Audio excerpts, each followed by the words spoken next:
Hi everyone, आज के session में आप सभी का स्वागत है। मैं चंदन प्रसाद। आज की इस वीडियो में जो हम लोग चर्चा करने वाले हैं, झारखंड पीजीटी कॉमर्स से संबंधित जो सिलेबस है और उस पर आपकी तैयारी कैसी होनी चाहिए और अभी कितना समय आपको इसमें देना चाहिए और इसमें प्रैक्टिस वगैरह आपको कहाँ से करनी है।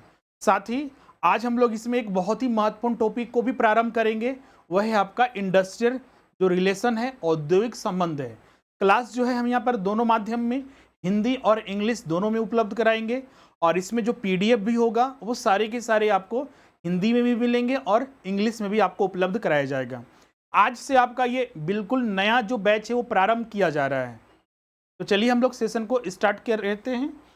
जैसा कि आपको पता होगा, इसका पहले भी आपका 2022 में भी इसका नोटिफिकेशन आया था, लेकिन एग्ज़ाम से कुछ दिन पहले इसको रद्द कर दिया गया था और फिर से नई नियोजन नीति आने के बाद जो है एडवर्टाइजमेंट जो इसका जारी किया जा चुका है और फॉर्म जो है अप्रैल के फर्स्ट वीक से भरे जाएंगे। अब इसमें अगर हम बात करें तो दो एग्ज़ाम जो होता है, दो पेपर इसमें होते हैं, पेपर 1 और पेपर 2। तो आज हम लोग उसमें पेपर 2 को ही आज से नया बैच हम लोग प्रारंभ कर रहे हैं। जो भी छात्र हमारे इस नए बैच में अभी तक ज्वाइन नहीं किए हैं, हमने विभिन्न वीडियो के माध्यम से और अन्य माध्यम से आपको हमने बताया भी था कि जो बैच है वो प्रारंभ हो चुकी है। तो जो छात्र अभी तक ज्वाइन नहीं किए हैं, जल्द से जल्द ज्वाइन कर लें। और अभी विशेष ऑफर भी चल रहा है, जिसमें कि अगर अभी आप ज्वाइन करते हैं, सिर्फ अगर पेपर 2 ज्वाइन करते हैं तो उसका आपको 5000, और अगर पेपर 1 प्लस पेपर 2 ज्वाइन करते हैं तो 7500 आपका टोटल फीस पड़ रहा है। और ये रामनवमी स्पेशल ऑफर है, तो कुछ ही दिन आपका ऑफर स्पेशल बचा हुआ है। कम फीस पर आपको सारी चीज सुविधाएं आपको यहाँ पर मिलती हैं। लाइव क्लास हो गया, रिकॉर्डिंग क्लास हो गया, नोट्स हो गए और टेस्ट, ये सारी चीज़ें उपलब्ध होते हैं। साथ ही इसमें आपका रिवीजन सेशन भी, क्योंकि देखिएगा तो पिछले जो भी बैचेस चले हैं, अभी तक करीब 8 से 10 बैचेस जो है कंप्लीट हो चुके हैं पिछले साल से, उनका सबका भी रिवीजन चल रहा है और कुछ बैचेस के रिवीजन भी प्रारंभ होने वाले हैं जिनका बैचेस कंप्लीट हो चुका है। साथ ही उसमें आपको डाउट सेशन भी मिलते हैं और नए प्रश्नों का कलेक्शन भी आपको वहाँ पर दिया जाता है और प्रीवियस भी प्रश्न आपको सॉल्व कराए जाते हैं। साथ ही इसमें आपका, अगर अभी आप ज्वाइन करते हैं तो इसमें आपको जो मिनिमम फीस पर आपको सारे बेहतर चीज़ें आपको उपलब्ध कराई जाती है। और ये क्लासेस ज्वाइन करने के लिए जो हमारा स्वरूप लर्निंग ऐप है उसे आपको डाउनलोड करना है और स्टोर में जाकर कोर्सेज को परचेज कर लेना है, या फिर स्क्रीन पर भी जो नंबर दिख रहा है उस पर भी आप कांटेक्ट करके आप एडमिशन ले सकते हैं। तो चलिए हम लोग सबसे पहले तो जो झारखंड पीजीटी 2023 है, पीजीटी 2023, इसके लिए जो सिलेबस है, पैटर्न है, उसको हम लोग समझते हैं। सबसे पहले अगर हम बात करें पीजीटी में जो होता है आपका 2 पेपर होते हैं, एक ही परीक्षा ली जाएगी। पहले अगर देखिएगा तो 2 परीक्षा हुआ करती थी, पीटी के बाद जो मेंस क्वालिफाई पीटी के बाद जो है मेंस लिया जाता था, जो पीटी क्वालिफाई करते थे, उसके बाद फिर फाइनल मेरिट लिस्ट जारी होता था। लेकिन इस बार जो बदलाव किया गया कि अब सिर्फ एक ही चरण में परीक्षा ली जाएगी, जिसमें कि 2 पेपर होगा, पेपर 1 और पेपर 2। पेपर 1 तो आपका क्वालिफाइंग पेपर होगा, जिसमें कि आपको 30% लाना अनिवार्य होगा, जिसमें कि आपका 100 प्रश्न रहते हैं, उसी से आपका सामान्य हिंदी से प्रश्न रहता है। फिर जीके में तो बहुत सारे टॉपिक आ जाते हैं, GS section, history, polity, economics, आपका ज्योग्राफी, इसके अलावा साइंस हो गया, कंप्यूटर हो गया, झारखंड स्पेसिफिक, मैथ, रीजनिंग, इन सभी को मिलाकर 100 प्रश्न पूछा जाता है। और इसमें रेशियो बांटा नहीं है कि हाँ कि सामान्य ज्ञान से कितना प्रश्न होगा और सामान्य हिंदी से कितना होगा, लेकिन अगर एवरेज रखा जाए तो पहले के पैटर्न के आधार पर 2017 में जो एग्जाम हुआ था तो उसमें देखा जाता है कि जीके से 60 प्रश्न आते हैं और 40 प्रश्न हिंदी से होता है। प्रयोगशाला सहायक का भी सेम सिलेबस है, पता नहीं आयोग किस तरह से सिलेबस बनाती है। प्रयोगशाला सहायक में देखिएगा तो उसमें जो 100 प्रश्न पूछा गया, सेम यही सिलेबस है 100%, लेकिन उसमें नीचे लिख दिया गया है कि 50 प्रश्न हम जीके से पूछेंगे और 50 प्रश्न सामान्य हिंदी से, उसमें क्लियर मेंशन है। लेकिन पीजीटी के एडवर्टाइजमेंट में ऐसा कहीं नहीं लिखा हुआ नहीं है। तो हम लोग एवरेज मान के चलेंगे कि पिछला ही पैटर्न रहेगा, तो तैयारी आप मान के चलिएगा। इसके लिए आप 1 से 2 घंटा डेली टाइम देते हैं तो बिल्कुल आपके लिए पर्याप्त होगा, कोई इसमें दिक्कत नहीं होगा। पेपर 2 आपका सब्जेक्ट स्पेसिफिक हो जाता है, जैसे कि आपका कॉमर्स है तो कॉमर्स से यहाँ पर 150 प्रश्न पूछा जाएगा, हर प्रश्न 2 अंक का होगा, तो 300 अंक की ये परीक्षा होगी। और इसी 300 अंक के आधार पर जो है फाइनल मेरिट लिस्ट बनेगा। इसमें जितना ज़्यादा मैक्सिमम स्कोर करेंगे, बहुत सारे छात्र पूछते हैं सर इसकी सेफ स्कोर क्या है, मतलब कि कितना कट ऑफ जाएगा, सीधे पूछते हैं सर कितना कट ऑफ जाएगा। देखिए कट ऑफ बताना अभी मुश्किल है, क्योंकि अब हर साल जो एग्जाम होता है या फिर देखा जाता है कि हाँ 2-4 बार एग्जाम हो चुका है, 5 बार एग्जाम हो चुका है, 2017 में पिछला एग्जाम हुआ था, तो इतना पैटर्न तो सब वही है, लेकिन क्या होता है एग्जाम नहीं होने की वजह से इस बार प्रश्न का स्तर कैसा रहेगा, डिफिकल्ट रहेगा, मीडियम रहेगा या फिर इजी रहेगा, क्योंकि कट ऑफ डिपेंड करता है हमेशा जो प्रश्न पत्र है उसके लेवल पर हमेशा डिपेंड करता है। अगर इजी पेपर रहेगा तो कट ऑफ हाई जाएगा, डिफिकल्ट पेपर रहेगा या मॉडरेट रहेगा तो उसका कट ऑफ जो होता है आपका लो रहता है आपका। हाँ, लेकिन इसमें मिनिमम भी आपका 50% का प्रावधान है कि वो कम से कम आपके पास होना चाहिए, तभी आपका सिलेक्शन होगा। कट ऑफ तो अपनी बात जगह है, लेकिन आप इसमें जितना ज़्यादा स्कोर लेके चल सकते हैं, कम से कम आपका 80% 90% आपको कम से कम लेके चलना है कि आपका एग्जाम में आना चाहिए, क्योंकि कंपटीशन इन 5 सालों में बहुत ज़्यादा बढ़ चुका है, तो इस चीज़ को ध्यान में रखिएगा। अब जो कॉमर्स होगा, एक चीज़ और यहाँ पर नोट कर लीजिएगा इन दोनों पेपर में कि निगेटिव मार्किंग यहाँ पर नहीं होता है, नो निगेटिव मार्किंग, मतलब ये परीक्षा होगी तो सही उत्तर दीजिएगा तो इसमें आपको 1 अंक दिए जाएंगे, गलत उत्तर और कोई भी उत्तर नहीं देते हैं तो ना अंक दिए जाएंगे ना काटे जाएंगे।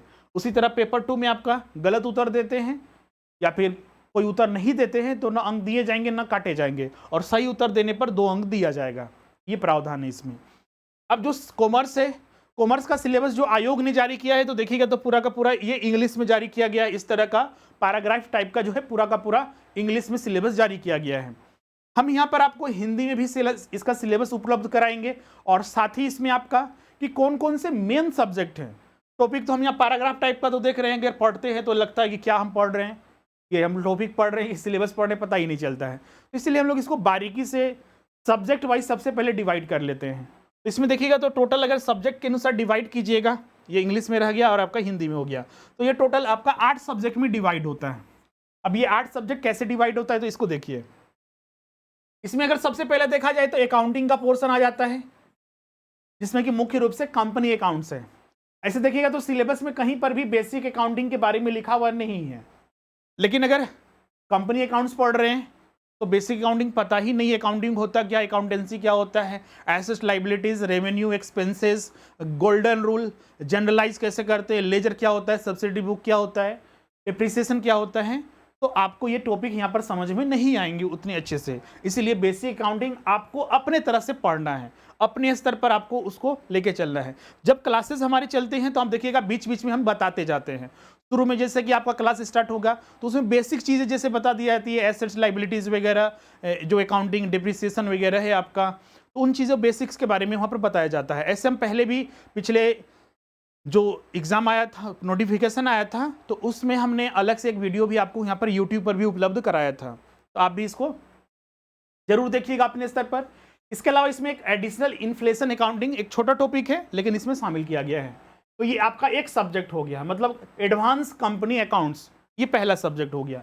उसके बाद दूसरा सब्जेक्ट में अगर हम लोग आ जाते हैं तो वह है आपका इनकम टैक्स एक्ट, आयकर अधिनियम 1961 जो है, ये पूरा का पूरा हम लोग को पढ़ना है। तीसरा इसमें आ जाता है कॉस्ट अकाउंटिंग, मैनेजमेंट अकाउंटिंग के पार्ट जो इसमें नहीं आते हैं, ज़्यादातर इसमें कॉस्ट अकाउंटिंग के आते हैं, तो ये तीसरा सब्जेक्ट हो गया।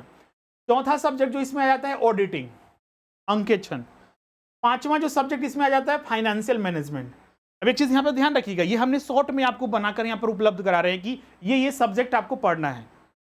अब इस सब्जेक्ट के अंदर कौन कौन सा टॉपिक है, अब क्या फाइनेंशियल मैनेजमेंट है तो क्या हर चीज़ एवरीथिंग पढ़ना है जो ग्रेजुएशन से पीजी तक है, तो इसका उत्तर होगा नहीं। जो सिलेक्टिव टॉपिक है वही पढ़ना है। कोई बुक ऐसा बताइए कि सर कि इसमें सारे शामिल हो, तो बिल्कुल नहीं, क्योंकि सिलेक्टिव है। कोई बुक उठाते हैं तो पता चलता है कि वो टॉपिक इसमें नहीं है और जो इस सिलेबस में है वो उसमें बुक्स में दिया ही नहीं है, और जो दिया हुआ है वो पढ़ना ही नहीं है, तो इसलिए सिलेक्टिव यहाँ पर हम लोग को पढ़ना होता है। सारे में यही चीज़ हम लोग को देखने को मिलता है। उसके बाद इसमें जो है 8, 9 और 10 ये आपका छठा टॉपिक हो जाता है। 8, 9 और 10 को हम एक साथ इसलिए रखे हैं क्योंकि तीनों एक संदर्भ के जैसा टॉपिक लगते हैं। एक ही, जैसे कि इसमें देखिएगा तो बैंकिंग, फाइनेंशियल मार्केट, फिर आपका इसी से संबंधित है बैंकिंग रेगुलेशन एक्ट और नेगोशिएबल इंस्ट्रूमेंट एक्ट, जिसमें कि इंश्योरेंस सेक्टर को भी शामिल किया गया है। तो मतलब कि जो भारत की जो वित्तीय प्रणाली है उन सभी को पूरा का पूरा पढ़ना है, चाहे वो बैंकिंग हो, फाइनेंशियल मार्केट हो, जिसमें कि मनी मार्केट और कैपिटल मार्केट, उनको सब शामिल किया गया है। 2 स्पेसिफिक एक्ट यहाँ पर सिलेबस में दिया गया है जो आप लोग को पढ़ना है, जिसको अगर नेगोशिएबल इंस्ट्रूमेंट एक्ट देखा जाए तो उसको विस्तार से पढ़ना है, और रेगुलेशन जो बैंकिंग रेगुलेशन एक्ट है तो इसके बारे में थोड़ा बहुत समरी हम लोग को जानना है कि हाँ इसमें टोटल कितने सेक्शन हैं, कितने चैप्टर्स हैं, और उसमें मेन सेक्शन में क्या क्या प्रावधान जोड़े गए हैं, आरबीआई किस तरह से इसको मतलब कि पालन करती है इसके माध्यम से जो बैंकों पर अप्लाई होता है, उन सभी को यहाँ पर जो है पढ़ना है। उसके बाद यहाँ पर आ जाते हैं, ये छठा टॉपिक के बाद सातवां टॉपिक, सातवां सब्जेक्ट इसमें आ जाता है आपका ऑर्गेनाइजेशनल थ्योरी, जो संगठन के सिद्धांत हैं वो हम लोग को पढ़ना है। और ये देखिएगा तो इसमें बहुत सारे छात्र पूछते सर इसमें सिर्फ बेसिक्स पढ़ना है या फिर कोई इसका और भी स्टैंडर्ड है, तो इसमें बेसिक्स प्लस जो एडवांस लेवल है जो पीजी में पढ़ा जाता है वो सारे पढ़ने हैं। और उसके बाद एक लास्ट टॉपिक आ जाता है, आठवां सब्जेक्ट जो आता है वो आपका इंडस्ट्रियल रिलेशन, औद्योगिक संबंध, और जो औद्योगिक विवाद है उनको हम लोग पढ़ना है। आज जो हम लोग स्टार्ट करने वाले हैं इसी सब्जेक्ट को स्टार्ट करने वाले हैं, लेकिन उससे पहले हम लोग ये 8 जो सब्जेक्ट है सिलेबस में आखिर क्या क्या दिया हुआ है उसको हम लोग विस्तार से समझेंगे। जो आयोग ने जारी किया है इंग्लिश और हिंदी दोनों को हम लोग शामिल करते हुए पढ़ेंगे। अब ये सब पूरा हमने जो यहाँ पर डिस्कस किया 8 सब्जेक्ट, इसका हिंदी भी यहाँ पर दिया हुआ है। जो छात्र इसका स्क्रीनशॉट लेना चाहते हैं एक बार ले लीजिएगा, क्योंकि देखिए सिलेबस भी समझना सबसे बड़ा चैलेंज होता है। सिलेबस बहुत सारे छात्र नहीं समझते हैं, हाँ इसमें लिखा है, हाँ ये तो हमने आपको तोड़कर बता दिया कि ये 8 सब्जेक्ट है, और बहुत सारे छात्र मार्केट में जाएंगे 8 सब्जेक्ट के बुक उठा लेंगे और पढ़ देंगे उसी को, और पता चला कि पूरा पढ़ने के बाद भी रिजल्ट नहीं होता है। रिजल्ट नहीं होने का कारण क्या हुआ कि हम सिलेबस जो डिटेल में दिया है उसको नहीं समझे।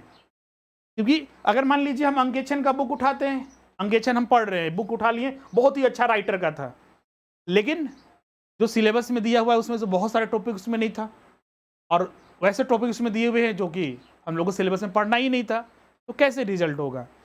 हर टॉपिक में यही स्थिति है, 8 सब्जेक्ट के 8 सब्जेक्ट में यही स्थिति है, इसीलिए सिलेबस को भी विस्तार से जानना हमारे लिए जरूरी है। इसका स्क्रीनशॉट एक बार आप ले लीजिएगा।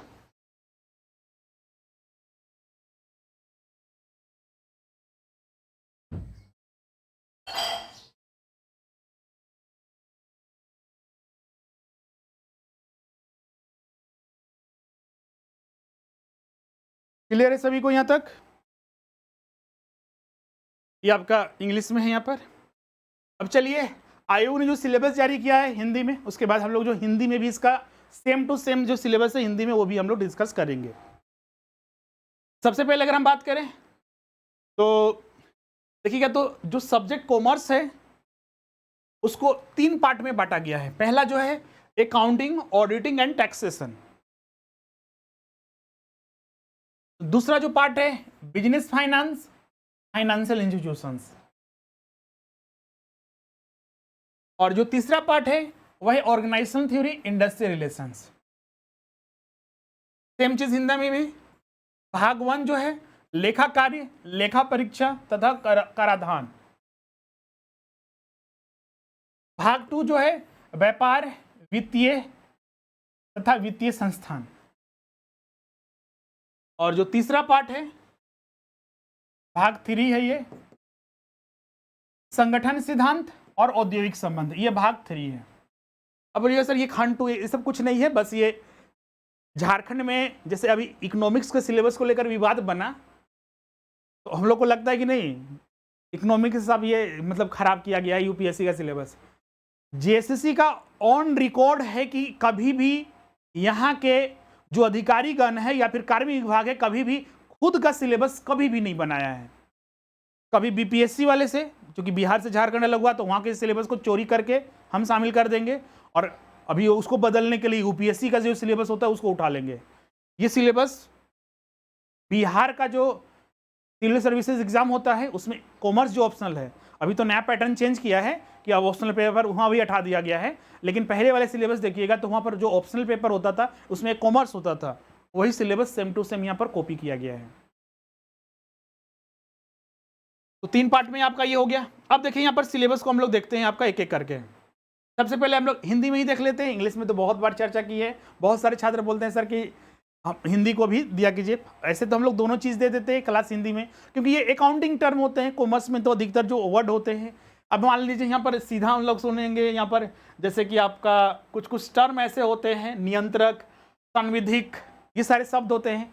कोई छात्र बोलते नहीं सर कि इंग्लिश में इसको टर्म को समझाइए, तो इंग्लिश को तो हम लोग जनरल इंटरव्यू पास करेंगे तो इंग्लिश में ही रहेगा, तो इसीलिए इंग्लिश को हम लोग मतलब जो वर्ड होते हैं स्पेसिफिक वो हमें पता होना चाहिए, क्योंकि एग्जाम में भी देखिएगा तो इस वर्ड की वजह से हमें कन्फ्यूजन नहीं होना चाहिए। इसलिए हम तो बोलते हैं कि जो छात्र को, क्योंकि आपका प्रश्न पत्र जो होता है हिंदी इंग्लिश दोनों में होता है, अगर इंग्लिश में आपको कन्फ्यूजन लग रहा है तो हिंदी में ट्रांसलेट कर देख लीजिए, और हिंदी में कन्फ्यूजन लग रहा है तो इंग्लिश में एक बार ट्रांसलेट करके देख लीजिए, एग्जाम में आसान हो जाता है।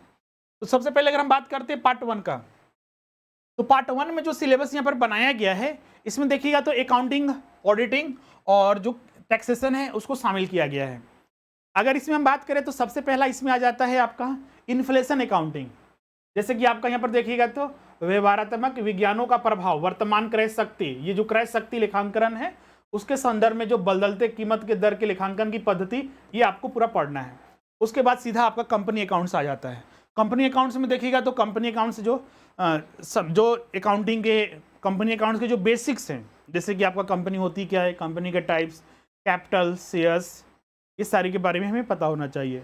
कंपनी के जो स्पेसिफिक जो कुछ डॉक्यूमेंट बनाए जाते हैं, memorandum of association, articles of association और कुछ prospectus, statement in Leo prospectus, ये सारे के बारे में हमें पता होना चाहिए। इसके अलावा और भी कुछ इसके संबंधित टर्म है वो सब हमें पता होना चाहिए, जैसे डिबेंचर्स वगैरह क्या होता है वो भी हमको टाइप्स वगैरह पता होना चाहिए। इसके बाद सीधे हम लोग इशू ऑफ शेयर्स में आते हैं। इशू ऑफ शेयर्स में आपका जो शेयर्स इशू किया जाता है उसके बारे में, जैसे आपका डिस्काउंट पर, प्रीमियम पर या फिर एट पार पर। डिस्काउंट तो अभी प्रतिबंधित कर दिया गया है कंपनीज एक्ट 2013 में, लेकिन इसका एक एक्सेप्शन भी है आपका, वह है आपका स्वेट इक्विटी शेयर्स, वो सब हमें पता होना चाहिए। फिर calls in advance, calls in arrear, reissue of shares forfeiture of shares, reissue of shares, इन सभी के बारे में। उसके बाद यहाँ पर आइएगा तो आपका आ जाता है आपका सम्मेलन, जो अमलगमेशन वगैरह है, रिकंस्ट्रक्शन और इस सारे टॉपिक इसमें शामिल किए गए हैं। इसके अलावा इसमें आपका सब्सिडरी एंड होल्डिंग कंपनी का जो कॉन्सुलेट करके आपका अकाउंटिंग बनाते हैं वो सब की हम लोग शामिल इसमें करते हैं।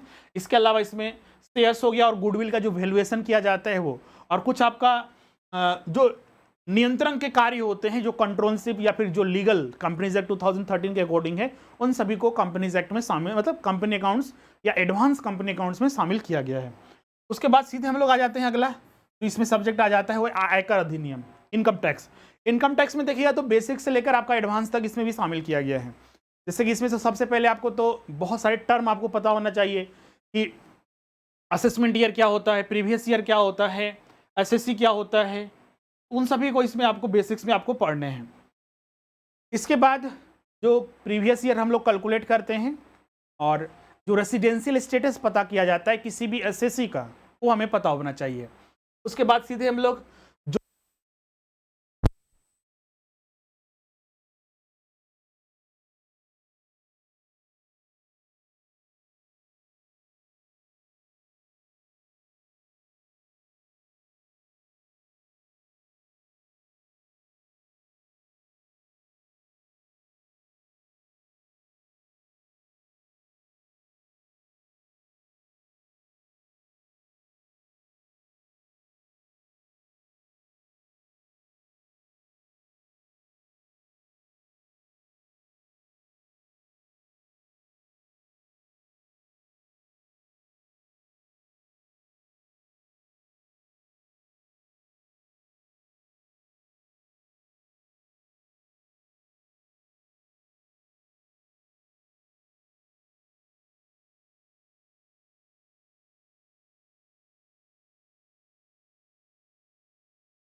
ओके, अभी सबको ऑडियो क्लियर होगा।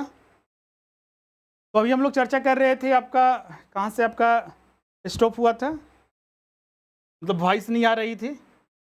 तो ये कंपनी अकाउंट्स तो पूरा समझ गए, चलिए हम लोग इनकम टैक्स से ही समझते हैं। इनकम टैक्स में अगर हम बात करें तो इनकम टैक्स में आपका जो हम लोग को बेसिक्स पढ़ने होते हैं, सारे जो बेसिक्स टॉपिक्स है इसमें शामिल किए गए हैं। सबसे पहले तो इसमें हम लोग को तो बहुत सारे डिफिनीशंस ही समझना होता है, जैसे प्रीवियस ईयर क्या होता है, असेसमेंट ईयर क्या होता है, एसएससी किसे कहते हैं, इन सब के बारे में। इसके अलावा रेसिडेंशियल स्टेटस, टैक्स रेट, बहुत सारे छात्र इसमें पूछते हैं कि जो हम लोग को यहाँ पर पढ़ना है इनकम टैक्स, तो चूंकि पुराने वाले तो हम लोग नहीं पढ़ सकते हैं, क्योंकि इसमें टैक्स रेट और जो फाइनेंस एक्ट में जो लेटेस्ट प्रोविजंस होता है उसके आधार पर हम लोग पढ़ते हैं। तो अभी जैसे कि हम लोग इस साल पढ़ेंगे तो किस असेसमेंट ईयर के आधार पर पढ़ेंगे, तो ध्यान रखिएगा। जैसे कि अभी असेसमेंट ईयर जो चल रहा है आपका, अभी यहाँ पर जो देखिएगा तो अभी जो प्रीवियस ईयर है आपका, ये तो अभी ईयर खत्म भी नहीं हुआ है, प्रीवियस ईयर आपका यहाँ पर 22-23 है। तो असेसमेंट ईयर क्या हुआ इसका, नेक्स्ट ईयर 23-24, तो आपको 23-24 के आधार पर ही यहाँ पर आपको पढ़ना है। क्लियर है। अब देखिएगा तो पिछले साल, अब यहाँ पर एक चीज़ और समझना है, पिछले साल एग्जाम होने वाला था, एक हफ्ता पहले एग्जाम कैंसिल किया गया, तो सवाल उठता है कि क्या प्रश्न पत्र बन गए थे? अगर बन गए थे तो और भी पहले का जो प्रोविजन है वो पढ़ना पड़ेगा, लेकिन हम लोग मान के चलेंगे, चलिए इसी को लेकर हम लोग चलेंगे। असेसमेंट ईयर 23-24 हम लोग को लेके चलना है। इसको इसलिए लेके चल रहे हैं कि प्रश्न पत्र अगर, क्योंकि एग्जाम यहाँ पर देखिएगा तो ये 7 साल पुराने प्रश्न पत्र जो है स्टूडेंट को दिए जाते हैं अगर एग्जाम किसी वजह से कैंसिल हुआ। अभी तो ये 2-3 महीने पहले ही कैंसिल हुआ है, तो बिल्कुल ये पॉसिबिलिटीज़ है कि प्रश्न पत्र जो है दिसंबर में जो छपा था वही दिया जाएगा। इसीलिए आपको लेटेस्ट वाला ऐसा नहीं करना है कि नहीं इस साल का जो फाइनेंस एक्ट आया था उसके आधार पर 2023 के फाइनेंस एक्ट के आधार पर पढ़ेंगे, 2022 के फाइनेंस एक्ट के आधार पर आप लोग को पढ़ना है। फिर ये सारी चीज़ पढ़ने के बाद, इसमें टैक्स रेट वगैरह समझने के बाद, जो सोर्सेज ऑफ इनकम है, 5 हेड्स ऑफ इनकम बताए गए हैं इनकम टैक्स एक्ट 1961 में, salary, house property, PGBP, capital gain और अदर सोर्सेज, इन सब के बारे में। फिर आपका clubbing of income, set of and carry forward of income, जो डिडक्शंस है 80C से लेकर 80U तक, वो सबसे इंपॉर्टेंट है आपका। सेक्शन फीस में याद रखना है, स्पेसिफिक क्लास में हम आपको बताते जाएंगे कौन कौन से सेक्शन, क्योंकि इतने सारे सेक्शन होते हैं तो कैसे पता चलेगा कहाँ से एग्जाम में आ सकता है, तो पहले से तो बिल्कुल नहीं बताया जा सकता, लेकिन हाँ एक आइडिया लगाया जा सकता है कि कौन कौन से सेक्शन जो होते हैं ज़्यादा चांसेस होते हैं एग्जाम में पूछे जा सकते हैं, तो वो सब आपको याद रखना है। उसके बाद फिर आपका यहाँ पर जो टैक्स रिटर्न जो फाइल किया जाता है, फिर जो आपका इनकम टैक्स अथॉरिटी है उसके बारे में हम लोग को यहाँ पर पढ़ना है। उसके बाद फिर यहाँ पर आ जाता है आपका कॉस्ट अकाउंटिंग। कॉस्ट अकाउंटिंग में आपका बेसिक से लेकर आपका जो स्पेसिफिक टॉपिक दिया हुआ है वही सब पढ़ना है। रैंडम आप कोई बुक मार्केट से उठाकर नहीं पढ़ना है। अगर आप सेल्फ स्टडी कर रहे हैं और हमारे संस्थान के साथ जुड़ रहे हैं तो आपको तो यहाँ पर बता ही जाएगा किस तरह से आपको पढ़ना है, लेकिन इन चीज़ों को हमेशा ध्यान रखिएगा। इसमें सबसे पहले तो आपको वही कॉस्ट क्लासिफिकेशन है जो डिफ्रेंशिएट करते हैं, technique of segregation, semi variable cost, fixed cost, variable cost, उसके बाद जॉब कॉस्टिंग स्पेसिफिक आ गया इसमें। फिर आपका मटेरियल कॉस्टिंग में जो LIFO FIFO method, weighted average method वगैरह सब पढ़ते हैं, उन सब के बारे में। फिर आपका यूनिट ऑफ प्रोडक्शन हो गया, reconciliation of cost in financial accounts, marginal costing जिसमें कि CVP जो कॉस्ट वॉल्यूम रेशियो है, रिलेशनशिप है, फिर जो अलजेब्रिक फार्मूलाज हैं, शट डाउन पॉइंट्स वगैरह, उन सभी को बारे में। फिर आपका cost control, cost reduction, budgetary control, budgetary control को पूरा विस्तार से पढ़ना है। स्टैंडर्ड कॉस्टिंग, स्टैंडर्ड कॉस्टिंग में ही वेरिएंसेस वगैरह, फिर आपका ये तो ओवरहेड्स वगैरह जो प्राइसिंग डिसीजंस वगैरह है उसी से संबंधित है, तो ये सारे स्पेसिफिक टॉपिक पढ़ने हैं। उसके बाद फिर यहाँ जाता है अगला, जो इसमें पार्ट 1 में बहुत सारे स्टूडेंट इसको देख के पूछते हैं सर ये क्या, कौन सा टॉपिक है, तो ये आपका है significance of the attest functions, ये आपका ऑडिटिंग है। ऑडिटिंग में भी स्पेसिफिक आपको टॉपिक पढ़ना है। सबसे पहले तो ऑडिटिंग, ऑब्जेक्टिव, अन्य चीज़ें सब पढ़नी ही है। उसके बाद फिर आपका ऑडिट प्रोग्राम वगैरह, valuation of, verification of assets, fix waste, current assets वगैरह, वेरिफिकेशन ऑफ लाइबिलिटीज, जितना भी आपका। फिर आपका आ जाता है कंपनी ऑडिटिंग। कंपनी ऑडिटिंग में ऑडिटर का अपॉइंटमेंट, फर्स्ट ऑडिटर का अपॉइंटमेंट, सब्सिक्वेंट ऑडिटर का अपॉइंटमेंट, रीअपॉइंटमेंट, ऑडिटर्स ड्यूटीज वगैरह, डिस्क्वालिफिकेशन ऑफ ऑडिटर, उन सभी को पूरा हम लोग को पढ़ना है, लाइबिलिटीज और ड्यूटीज वगैरह। फिर ऑडिटर रिपोर्ट, फिर ऑडिट, जैसे कि कुछ टर्म्स का, जैसे कि अगर एक ऑडिटर है जैसे कि शेयर कैपिटल चेक कर रहा है, तो शेयर कैपिटल चेक करते वक्त उनको किन किन बातों का ध्यान रखना है, तो वही आपको कुछ स्पेसिफिक ऑडिट, जैसे कि audit of share capital, transfer of shares, कुछ स्पेशल पॉइंट बैंकिंग ऑडिटिंग और इंश्योरेंस कंपनी का ऑडिटिंग करते वक्त ऑडिटर को किन किन बातों का ध्यान रखना है। तो ये हो जाता है आपका स्पेशलाइज्ड ऑडिटिंग। बीकॉम में देखिएगा तो बहुत सारे जब ऑडिटिंग पढ़ते हैं तो वहाँ पर बहुत सारे टाइप ऑफ ऑडिटिंग पढ़ते हैं, होटल का, बैंक का, आपका इंश्योरेंस कंपनीज का, फिर इसके अलावा आपका जितने भी बड़े बड़े कंपनी हैं, एमएनसीज वगैरह हैं, उनके बारे में पढ़ते हैं। यहाँ पर सिर्फ दो ही है, एक बैंक और एक इंश्योरेंस। इसके बाद जो आ जाता है आपका दूसरा पार्ट, जिसमें कि बिजनेस फाइनेंस और फाइनेंशियल इंस्टीट्यूशंस है। इसमें मुख्य रूप से दो टॉपिक को शामिल किया गया है, एक फाइनेंशियल मैनेजमेंट को, मतलब दो सब्जेक्ट को, और एक आपका बैंकिंग जो सिस्टम है उन सबको। तो एक एक करके हम यहाँ पर देखते हैं। सबसे पहले फाइनेंशियल मैनेजमेंट, एक बार इसको देखिएगा।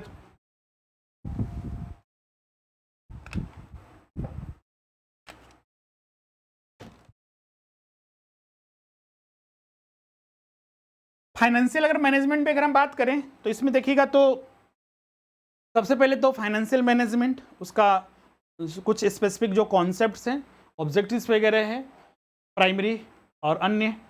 इसके अलावा फिर फाइनेंशियल गोल्स ऑफ कॉरपोरेशंस, फिर आपका कैपिटल बजटिंग, ये मेन टॉपिक हो गया। जो discounted cash flow statement approaches वगैरह वो, फिर आपका इन्वेस्टमेंट डिसीजंस वगैरह, optimal designing and optimal capital structure, weighted average cost of capital, controversy surrounding the Modigliani and Miller models, मतलब जितने भी मॉडल्स वगैरह दिए गए थे जो डिफरेंट टाइप के, जिसमें कि आपका रिलीवेंस और इरिलीवेंट मॉडल जो हैं उन सभी को पढ़ने हैं। उसके बाद यहाँ पर आ जाता है हम लोग का सोर्सेज, जो सोर्सेज ऑफ फाइनेंस हैं, शॉर्ट टर्म, मीडियम टर्म और लॉन्ग टर्म। जैसे कि शेयर्स एक long term mode of finance है। इसके अलावा फिर आपका role of public and convertible debentures, मतलब डिबेंचर्स को भी विस्तार से यहाँ पर पढ़ना है। शेयर्स तो हम लोग कंपनी से पढ़ते ही हैं, डिबेंचर्स भी शामिल कर दिया है। इसके अलावा नॉर्म्स एंड गाइडलाइंस, डेब्ट इक्विटी रेशियोज, फिर ऑप्टिमल, फिर डिविडेंड पॉलिसी, पूरा का पूरा इसमें शामिल कर दिया गया है। डिविडेंड पॉलिसीज के बाद हम बात करते हैं, इसमें कुछ स्पेसिफिक जो डिविडेंड जो पॉलिसी दिया गया है, प्रमुख जो ऑथर्स हैं, राइटर्स हैं, उनके द्वारा, जैसे कि ई वाल्टर, जेम्स ई वाल्टर, जोल lintel, form of dividend of payment, मतलब कि जो जिस टाइप, जैसे कि आपका इंटरिम डिविडेंड होता है, फाइनल डिविडेंड होता है, जो डिफरेंट टाइप्स वगैरह डिविडेंड होते हैं उन सब के बारे में। फिर जो स्ट्रक्चर ऑफ वर्किंग कैपिटल, जो वर्किंग कैपिटल है उन सभी को यहाँ पर, कैश फ्लो जो अप्रोचेस है, फोरकास्टिंग ऑफ वर्किंग कैपिटल। फिर आपका एक ये स्पेसिफिक टॉपिक आ जाता है जो हम लोग बहुत सारे बुक्स में नहीं मिलता है, लेकिन ये अलग से हम लोग को पढ़ना पड़ता है। ये है आपका कि जो profiles of working capital in Indian industries, तो इंडियन इंडस्ट्रीज में जो वर्किंग कैपिटल का रोल है या फिर उसके संबंधित जो जितने भी बेसिक्स कॉन्सेप्ट है वो सब हम लोग को पता होना चाहिए। फिर आपका credit management and credit policies, फिर consideration to tax in relation to financial planning and cash flow statement, इन सभी को जो हम लोग को पढ़ना है। मेन टॉपिक में अगर देखा जाए तो कैपिटल बजटिंग हो गया, कॉस्ट ऑफ कैपिटल हो गया, इसके अलावा यहाँ पर सोर्सेज ऑफ फाइनेंस हो गया, फिर आपका विभिन्न जो रेशियोज वगैरह हैं उन सभी को तो पढ़ना ही है, डिविडेंड पॉलिसीज हो गया, वर्किंग कैपिटल वगैरह हो गया, credit management and credit policies हो गया, कैश फ्लो स्टेटमेंट हो गया, और भी कुछ इंपॉर्टेंट जो सिर्फ जिसका मेन पॉइंट दिया हुआ है उन सभी को हम लोग को यहाँ पर पढ़ना है। उसके बाद यहाँ पर आ जाते हैं सीधा सा आपका बैंकिंग में। बैंकिंग में देखिएगा तो वही आपका जितना भी बैंकिंग में जो इतिहास रहा है, जो डिफरेंट टाइप के बैंक्स हैं, जो बैंकों को सुधार करने के लिए जो विभिन्न समितियाँ बनाई गई उन सब के बारे में, जैसे कि आपका टंडन कमेटी हो गया, फिर आपका बैंक क्रेडिट जो है 1976, फिर आपका चोर कमेटी वगैरह हो गया, उन सब के बारे में। इसके बाद फिर आ जाता है जो फाइनेंशियल मार्केट है, जिसमें कैपिटल मार्केट और मनी मार्केट, मुद्रा पूंजी बाजार और मुद्रा बाजार, इन सभी को पढ़ना है। उसके बाद जितने भी फाइनेंशियल इंस्टीट्यूशंस जैसे IDBI, FCI, ICICI, RCI, NHB हो गया, नाबार्ड वगैरह हो गया, वो सारे इसमें शामिल किए जाते हैं। उसके बाद फिर इन्वेस्टमेंट पॉलिसीज, जिसमें कि सबसे इम्पोर्टेंट LIC वगैरह हो गया, UTI हो गया, मतलब इंश्योरेंस कंपनीज, इंश्योरेंस जो सेक्टर है उसको भी हम लोग यहाँ पर पढ़ना है। इसके बाद दो स्पेसिफिक एक्ट यहाँ पर शामिल किए गए हैं, एक negotiable instrument act. Negotiable instrument act जो डील करता है 3 इंस्ट्रूमेंट को, एक प्रोमिसरी नोट और बिल ऑफ एक्सचेंज। क्योंकि नेगोशिएबल इंस्ट्रूमेंट एक्ट में इन्हीं के बारे में प्रावधान है, लेकिन गवर्नमेंट के एक नोटिस के अकॉर्डिंग ये एक्ट जो है हुंडी पर भी अप्लाई होता है, तो उनके बारे में भी हमें पता होना चाहिए। जैसे कि आपका नेगोशिएबल इंस्ट्रूमेंट का साइलेंस फीचर्स क्या है, कंडीशंस क्या होते हैं, वैलिड जैसे promissory note, negotiable instrument cheque किसे कहते हैं, चेक में जब आ जाते हैं तो कुछ एडिशनल हम लोग को पढ़ना पड़ता है, क्रॉसिंग ऑफ चेक, जो सेफ्टी ऑफ चेक्स हैं, और फिर types of negotiable, inland, foreign instrument वगैरह, उन सभी को पढ़ते हैं इसमें। फिर इसके बाद इसमें एक और टॉपिक है बैंकिंग रेगुलेशन एक्ट, जिसके बेसिक प्रोविजंस देखिएगा यहाँ पर ज़्यादा नहीं है। बैंकिंग रेगुलेशन एक्ट के रिगार्डिंग जो कैरेक्टर है, सुपरविजन है और रेगुलेशन ऑफ बैंक्स है, उसके बारे में मेन जो प्रोविजंस है। फिर लास्ट यहाँ पर सब्जेक्ट आ जाता है आपका ऑर्गेनाइजेशन एंड इंडस्ट्रियल रिलेशंस। सबसे पहले इसमें आ जाता है आपका ऑर्गेनाइजेशन थ्योरी। जैसे कि हमने बताया था कि इसमें 2 लेवल पर पढ़ना है, एक बेसिक्स जो 11th-12th में हम लोग ग्रेजुएशन में पढ़ते हैं, और फिर आपका एडवांस जो है बीकॉम और पीजी में पढ़ते हैं, उन दोनों को मिलाकर ये बनाया गया है। इसमें देखिएगा तो पार्ट 1 में जो है ऑर्गेनाइजेशन थ्योरी में बेसिक्स है, जैसे कि ऑर्गेनाइजेशन क्या होता है, उसका primary goal, secondary goal, single and multiple goal, main chain displacement, succession, expansion, multiplication of goal, formal organisation, types, structure line organisation, staff function, मतलब टाइप्स ऑफ जो ऑर्गेनाइजेशन है, फॉर्मल, इनफॉर्मल, उन सभी पर हम लोग को पढ़ना है।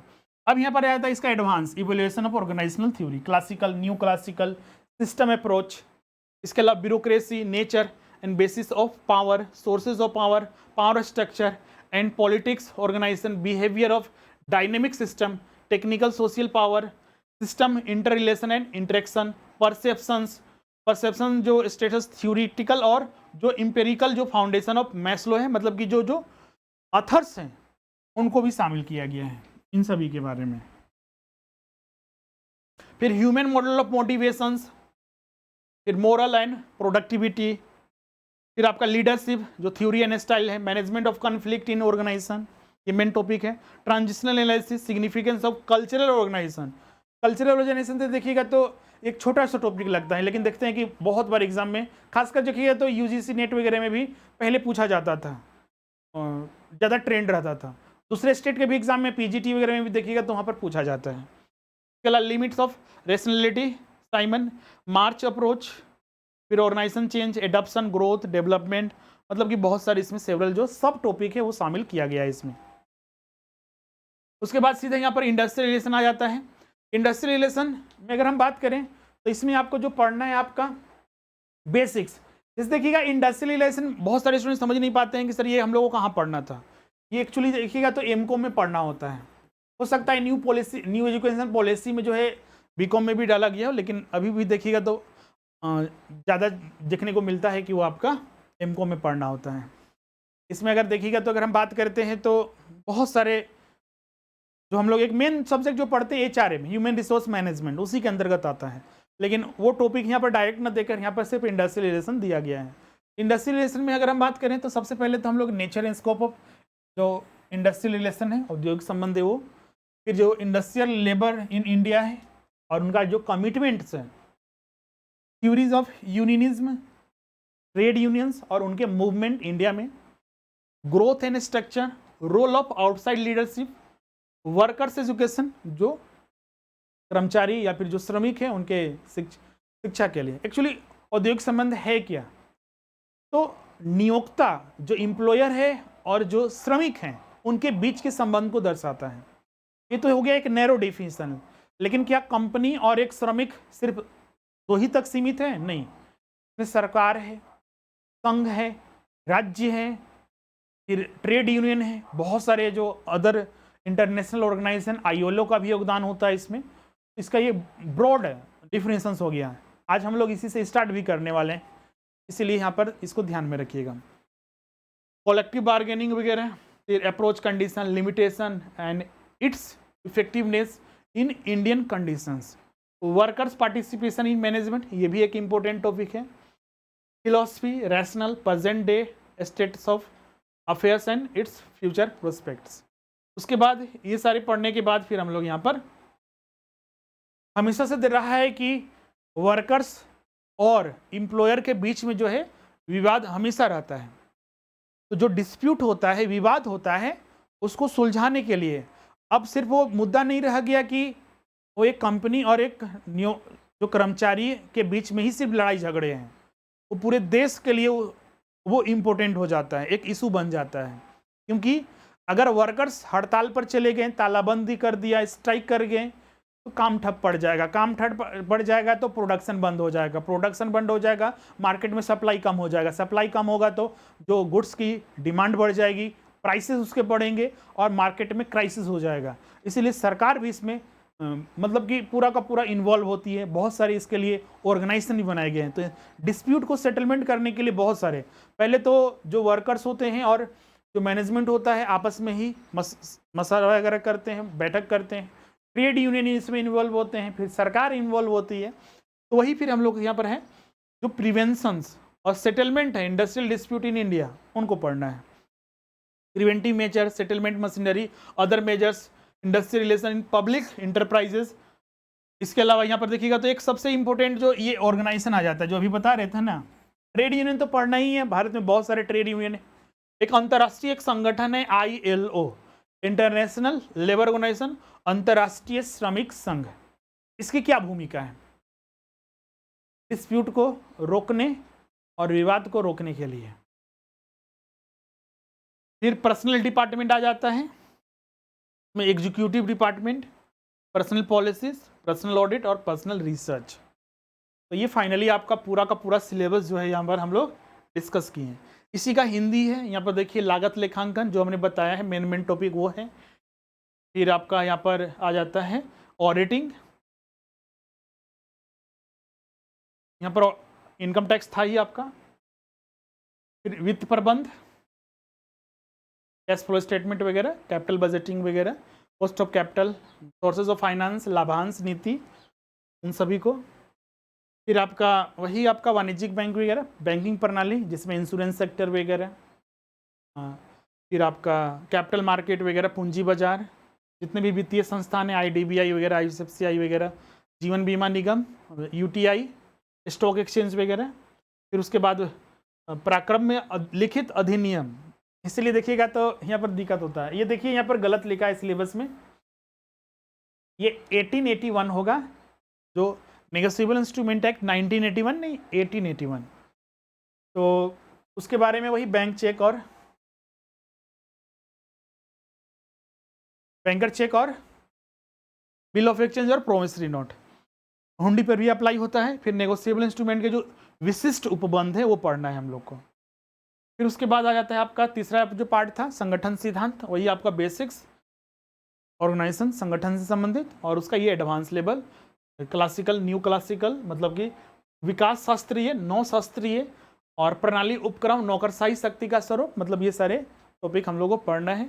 जो सिद्धांत वगैरह हैं, प्रमुख जो ऑथर्स वगैरह हैं, फिर आपका अभिप्रेरण और जो संदर्भ में प्रबंध, संस्कृति, मतलब कि जो संगठन में संस्कृति, कल्चर, ऑर्गेनाइजेशन कल्चर, उसके बारे में।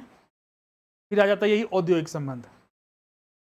औद्योगिक संबंध में वही आपका पहला पार्ट में जो औद्योगिक संबंधी के जो बेसिक्स हैं, जिसमें कि श्रम संघ, सामूहिक सौदेबाजी, कॉलेक्टिव बार्गेनिंग, सीमाएं, भारतीय परिस्थिति में उनकी प्राथमिकता, श्रम संघ आंदोलन, संरचना, बाहरी नेतृत्व, श्रमिकों की शिक्षा, फिर श्रमिकों की प्रबंध में भूमिका, उन सभी को।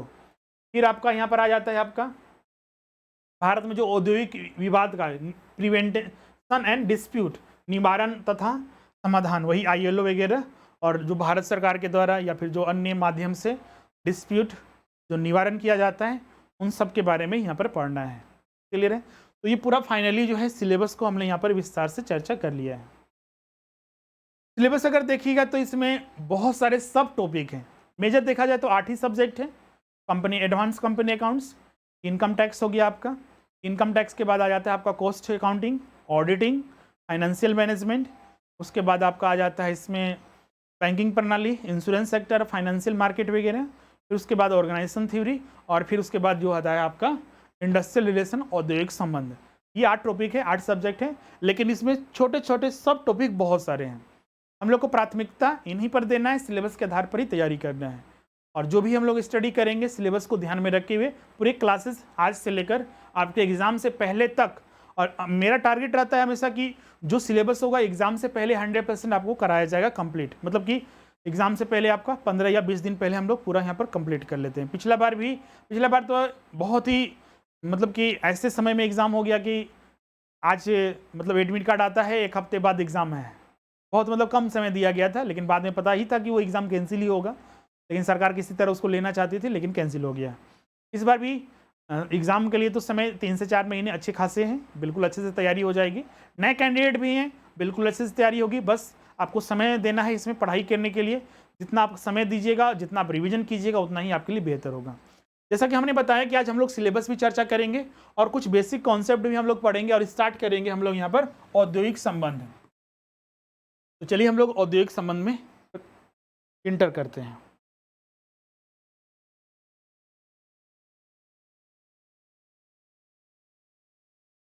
एक चीज़ और यहाँ पर चूंकि देखिएगा, तो जो पीजीटी का सिलेबस है झारखंड में, जो नगर पालिका और टेक्निकल का जो कॉमर्स का सिलेबस है वो सेम है। तो जो छात्र इसके लिए भी तैयारी करना चाहते हैं तो इसके लिए भी आप क्लासेस में जुड़ सकते हैं, अभी इसमें भी ऑफर चल रहे हैं। इंडस्ट्रियल रिलेशन हम लोग यहाँ पर स्टार्ट करते हैं। आज लेक्चर 1 है।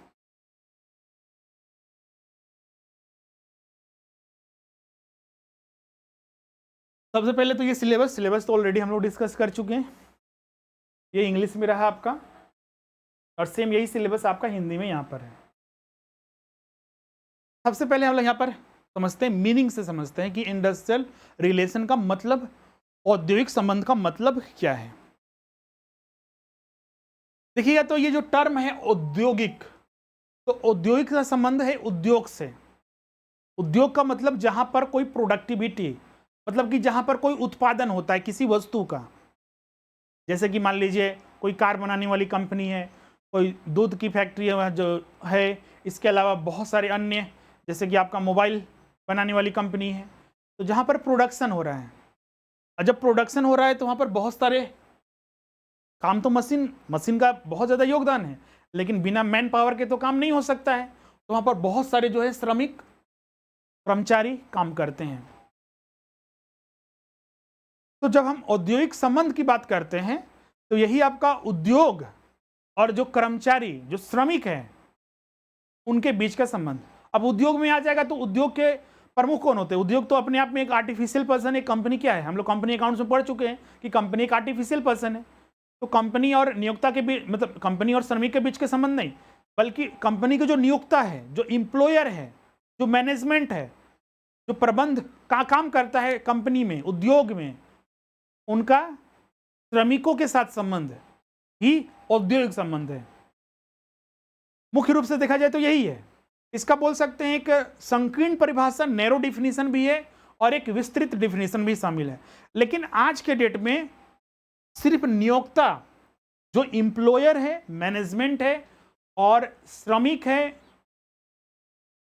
उन्हीं के बीच तक सीमित नहीं है इंडस्ट्रियल रिलेशन, बल्कि यह राज्य, संघ मतलब भारत सरकार, ट्रेड यूनियंस और जो विभिन्न ऑर्गेनाइजेशन है, उनके बीच के भी संबंध को दर्शाता है। उनके बीच के भी रिलेशन को औद्योगिक संबंध जो है डिफाइन करता है।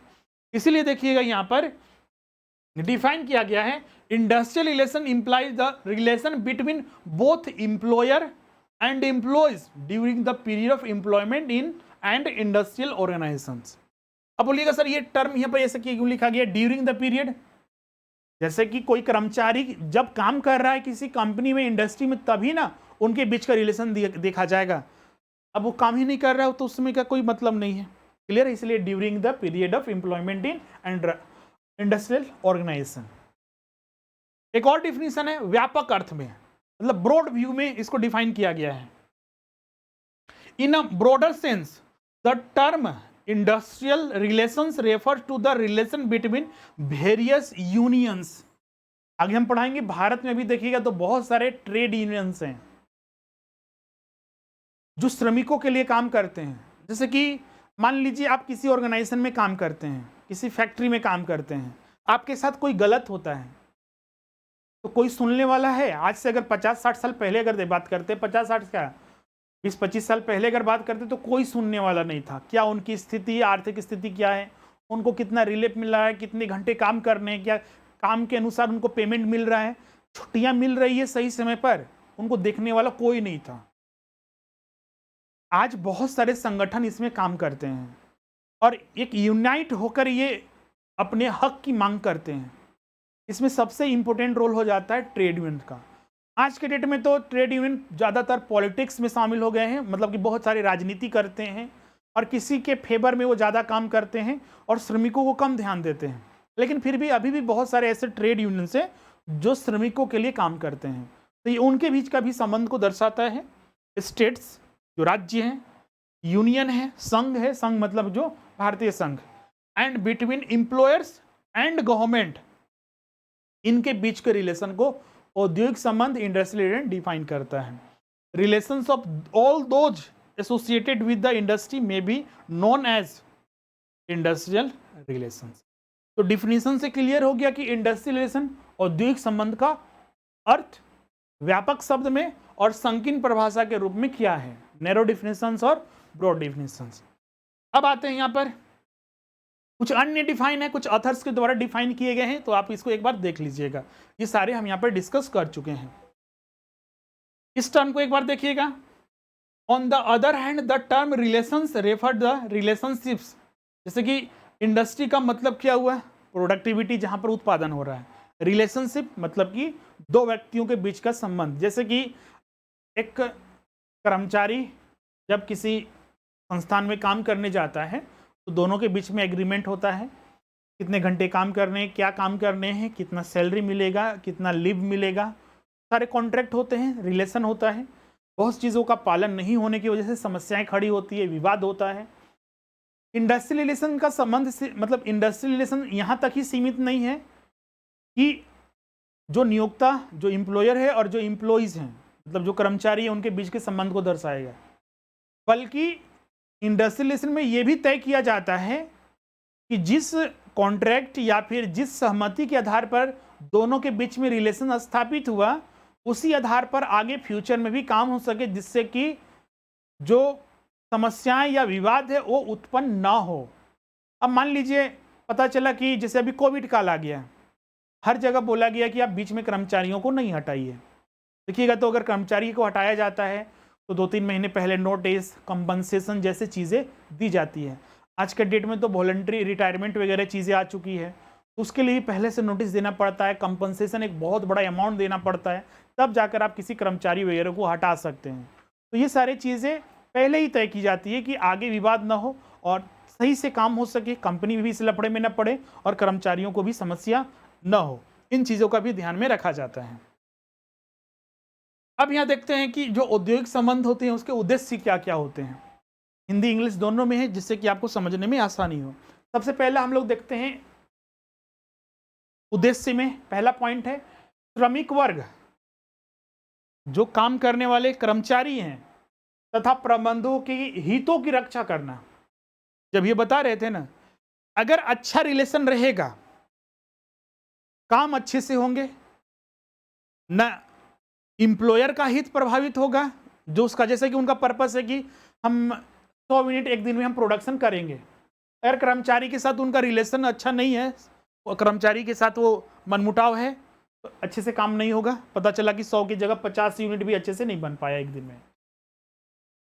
तो अच्छा रिलेशन होना, ये श्रमिक वर्ग, और श्रमिक वर्ग को कैसे, टाइम पर उनको सैलरी मिल रही है, छुट्टी जरूरत पड़ने पर अगर मांगी गई तो मिल रही है, मेडिकल सुविधा मिल रही है, शौचालय की सुविधा, बच्चों के लिए इंश्योरेंस हो गया, अपने लिए शिक्षा वगैरह, स्वास्थ्य सुविधाएं वगैरह सारे सही समय पे फिर मिल रही है, तो उसके लिए लेकिन अच्छा रिलेशन होना चाहिए, एक चीज़ ध्यान रखिएगा। तो इसीलिए इंडस्ट्रियल रिलेशन में अगर बेहतर है तो श्रमिक वर्ग और प्रबंधकों के हितों की रक्षा करना, to safeguard the interest of workers and management.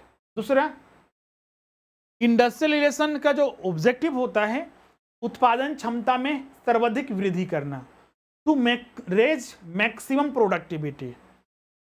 आप सोचिए, अगर एक मजदूर की जो क्षमता है, उनका जो पोटेंशियल होता है, अगर वो उस आधार पर काम कर रहे तो प्रोडक्टिविटी इंक्रीज करेगी। कर्मचारी आए हैं, श्रमिक आया है, वर्कर्स आए हैं, लेकिन पता चलता है कोई वर्कर्स आता है 10 बजे, कोई आता है 10:30 बजे, कोई 11 बजे आता है, कोई 9 बजे आ जाता है, लेकिन पता चलता है कि सबका टाइम ड्यूरेशन अलग अलग होने की वजह से सही से मैनेज नहीं हो पाता है और जो प्रोडक्टिविटी बहुत इंक्रीज होना चाहिए वो नहीं हो पाता है।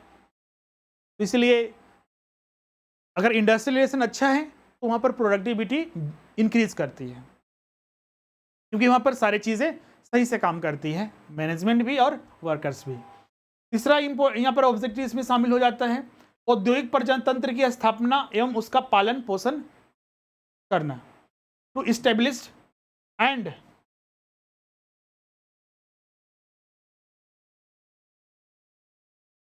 इंडस्ट्रियल डेमोक्रेसी, मतलब कि इनहेंस होता है, इंक्रीज होता है। अब इंडस्ट्रियल डेमोक्रेसी यहाँ पर ये टर्म कहाँ से आ गया? लोकतांत्रिक, मतलब प्रजातांत्रिक, औद्योगिक प्रजातंत्र। प्रजातंत्र का मतलब होता है जहाँ पर, जैसे कि हम बात करते हैं भारत एक डेमोक्रेसी कंट्री है, मतलब कि यहाँ पर जनता ही अपने शासक को चुनती है। और शासक चुनने का मतलब यहाँ पर ये भी है कि यहाँ पर जो काम होते हैं जनता के फेवर में, जो उनकी भलाई के लिए काम हो, उस आधार पर काम होता है। अगर इंडस्ट्रियलाइजेशन अच्छा है तो प्रबंध भी काम करेगा अपने कर्मचारियों की बेहतरी के लिए, क्योंकि उसी के आधार पर तो वो कंपनी चल रही है, वो इंडस्ट्री चल रही है। तो इसीलिए लोकतंत्र, प्रजातंत्र और की स्थापना और उसका पालन पोषण यहाँ पर होता है। इंडस्ट्रियलाइजेशन औद्योगिक विवाद को रोकने का भी काम करता है, टू अवॉइड इंडस्ट्रियल डिस्प्यूट्स, जो लड़ाई झगड़े हैं, कभी पता चलता है हड़ताल होने वाला है, कभी तालाबंदी हो रहा है, कंपनी ने अपने कुछ नॉर्म्स पॉलिसी चेंज किए हैं, उस वजह से मतलब पीएफ वगैरह में कंट्रीब्यूशन हमेशा देखिएगा तो कभी कभी न्यूज़, हाँ पिछले कुछ वर्षों में इसमें सुधार होने की वजह से ये हड़ताल और तालाबंदी वगैरह कुछ कम हुए हैं।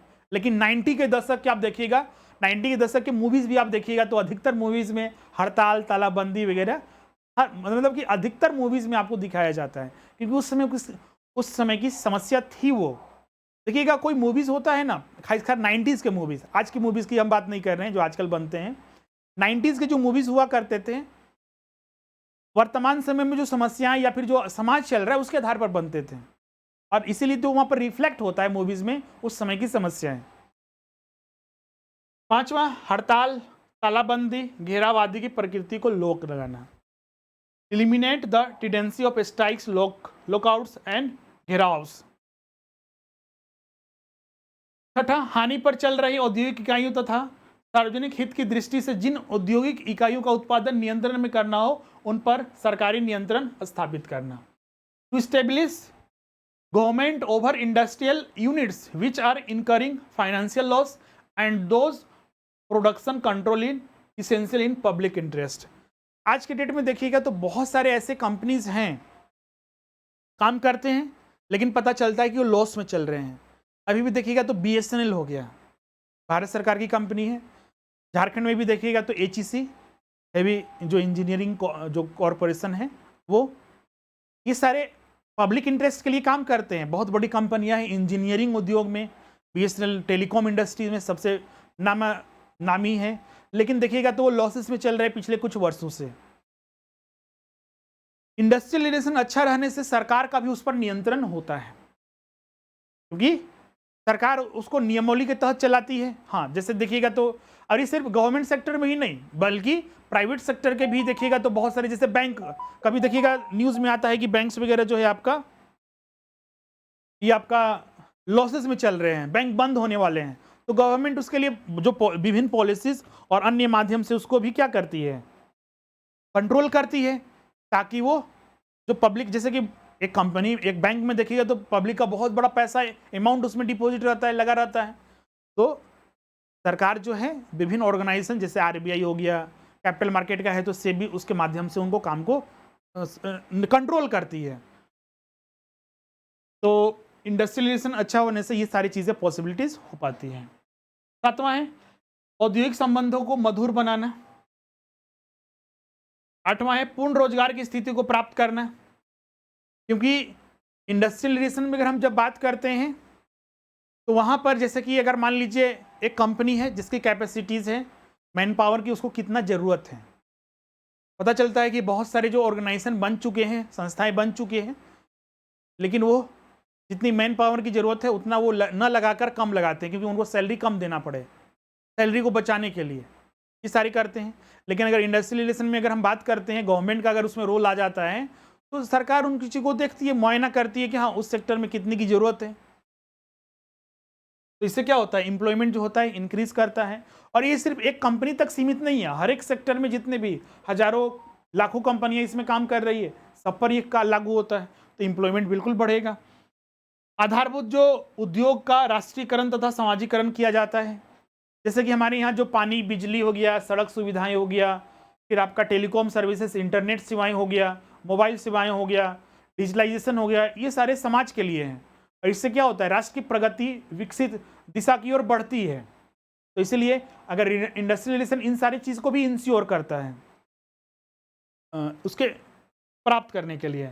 10वां कुल उत्पादन में वृद्धि, ये तो हमने दूसरा पॉइंट में ही पढ़ा था कि जो टोटल प्रोडक्शन होता है, मतलब प्रोडक्टिविटी भी इंक्रीज करती है, क्योंकि पूरा फुल एफिशिएंसी के साथ वो काम करते हैं। जितना ज़्यादा एफिशिएंसी रहेगा उतना ही ज़्यादा प्रोडक्टिविटी बढ़ेगा। तो ये सारे जो थे औद्योगिक संबंध के उद्देश्य थे, जो हमने यहाँ पर 10 पॉइंट के माध्यम से समझा। इसी पॉइंट में अगर किसी को कोई डाउट होगा तो कमेंट करके पूछ लीजिएगा।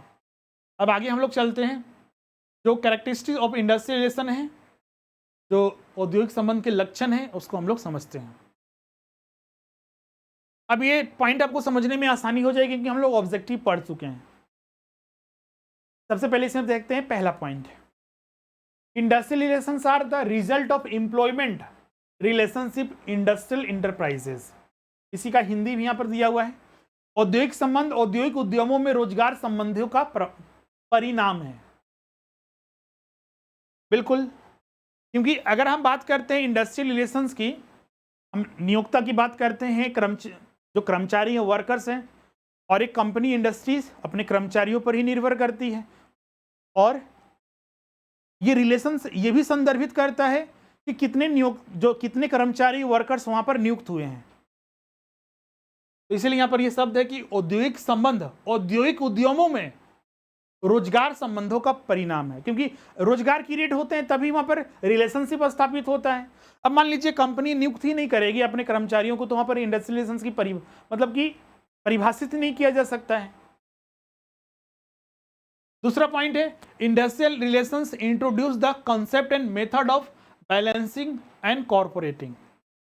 औद्योगिक संबंध में औद्योगिक संबंधों ने संतुलन और सहयोग की अवधारणा और पद्धति की शुरुआत की। आपसी सहयोग अत्यंत आवश्यक है किसी भी रिलेशन में, औद्योगिक संबंध में, क्योंकि अगर आपसी सहयोग ही नहीं रहेगा सही से काम नहीं हो पाएगा, प्रोडक्टिविटी नहीं बढ़ेगी, पोटेंशियल या फिर जो एफिशिएंसी वो इंक्रीज नहीं करेगी, तो बहुत सारे यहाँ पर डिस्प्यूट वगैरह अराइज हो सकते हैं। तो इसीलिए सहयोग, संतुलन और सहयोग की अवधारणा उसकी पद्धति की शुरुआत करता है। तीसरा यहाँ पर जो इसके विशेषता में है वह है industrial relations formulates rules and regulation to maintain harmonious relations. Industrial relation बहुत सारे नियम और कानून बनाता है, उसकी अवधारणा को विकसित करता है, जिससे कि औद्योगिक संबंध जो है उसकी सामंजस्य पूर्ण संबंध को स्थापित किया जा सके, अच्छा रिलेशन स्थापित किया जा सके। जैसे कि हम साल भर में तय कर लेते हैं कि इतने सारे फेस्टिवल होंगे तो छुट्टियां मिलेगी, तो ये पहले से ही तय है, तो रूल्स कानून नियम पहले से ही बने हुए हैं। सैलरी हम हर महीने 5 तारीख तक इनके खाते में भेज देंगे, कर्मचारी को भी पता है कि 5 तारीख तक मेरे खाते में पैसा आ जाएगा, हमको कहाँ कहाँ यूज़ करना है। अगर मान लीजिए 5 को बोला गया, पता चलता है 15 को, तो डिस्प्यूट तो होगा ही। 5 को देना था, 15 को मिल रहा है, डिस्प्यूट होगा ही। छुट्टियाँ नहीं मिल रही है समय पर, नई कंपनी में काम है तो आपको छुट्टी इस बार नहीं मिलेगी, तो वहाँ पर समस्या। हाँ, एक संकट की घड़ी में कर्मचारी हमेशा वर्कर्स जो होते हैं कंपनी के साथ खड़े होते हैं, लेकिन ऐसा नहीं कि मनमाने तरीके से जो कंपनी है वो अपना जो रूल्स रेगुलेशन उस पर थोपने लगे, पहले से ही तय होते हैं, तो ये ज़्यादा सामंजस्य रिलेशन अच्छा करने में मदद करता है। अगला पॉइंट है the intervention of the government to save the industrial relation is made through laws, agreement, rules, charters. Government भी, जैसे कि गवर्नमेंट बहुत ज़्यादा योगदान करती है इंडस्ट्रियल रिलेशन को बेहतर बनाने में, गवर्नमेंट रूल्स बनाती है। जैसे कि अभी देखिएगा बहुत सारी छटनी हो रही है, अमेजन में आप देखे होंगे बहुत सारे लोगों को जॉब से निकाला गया, फेसबुक भी निकाला, एप्पल भी निकाला, भारत में भी बहुत सारी कंपनियां जो है आपका छटनी कर रही है, बहुत सारे लोगों को जॉब से निकाल रही है। अब सवाल उठता है कि जैसे कि कोई का जॉब लगता है, कभी भी का कंपनी उसको निकाल सकती है, उसके लिए पॉलिसीज हैं, रूल्स हैं, गवर्नमेंट ने लॉ बना के रखे हैं। और उस एक्ट के तहत ही उनको अगर निकालना है तो उनका पालन करना पड़ता है। 2-3 पहले नोटिस उनको दीजिए। कंपनसेशन 2-3 महीने का रहता है, किसी विशेष परिस्थितियों में 6 महीने, साल भर का भी हो सकता है, वो डिपेंड करता है। तो इसीलिए जो इंडस्ट्रियलाइजेशन को बेहतर बनाया जा सके, क्योंकि अगर ये सारे रूल्स रेगुलेशन है, पहले से लॉज हैं, तो उनका कंपनी को भी पालन करना है और कर्मचारी को भी पालन करना है, इससे रिलेशन जो होते हैं बेहतर होते हैं। अगला पॉइंट है industrial relations incorporate both individual relations and collective relations. बिल्कुल सही है। अगर हम बात करते हैं कि इंडिविजुअल रिलेशन का मतलब कि कर्मचारियों के साथ रिलेशन, अगर हम इंडस्ट्रियल रिलेशन की बात करते हैं तो जो कंपनीज या फिर जो इंडस्ट्रीज में काम करने वाले, चाहे वो नियोक्ता हो चाहे श्रमिक हो, इंडिविजुअल रिलेशंस को भी बेहतर बनाता है। और साथ ही जो कलेक्टिव मतलब कि सारे मिलकर, ट्रेड यूनियन भी सहमत होते हैं, गवर्नमेंट भी, राज्य सरकार भी, केंद्र सरकार भी, कंपनी भी, अंतर्राष्ट्रीय जो संगठन है वो भी। लास्ट पॉइंट है several parties play a role in industrial relations, the main parties are employees and the other organisation, employers and their association and government. Industrial relation में अगर हम बात करें तो बहुत सारे जो पार्टियां होती है, जैसे कि हम उद्योग इंडस्ट्री के बारे में सुनते हैं तो लगता है कि सब एक कंपनी है, बिल्कुल नहीं, उनका बना अपना एसोसिएशन। जैसे कि ट्रेड यूनियन कर्मचारियों के लिए, वर्कर्स के लिए काम करती है, उसी तरह हर एक बिजनेस में देखिएगा, जैसे कि आप जो कॉमर्स इंडस्ट्रीज वगैरह है उनका अपना अपना एसोसिएशन होता है, जो बिजनेसमैन होते हैं उनका अपना एसोसिएशन होता है, तो आपस से मिलकर वो तालमेल बैठाने की कोशिश करते हैं। आगे हम लोग देखेंगे कलेक्टिव बार्गेनिंग भी पढ़ते हैं। अब हर चीज़ का निवारण यह नहीं है कि लड़ाई झगड़े किए जाए, तालाबंदी हड़ताल किया जाए, इससे दोनों को नुकसान है।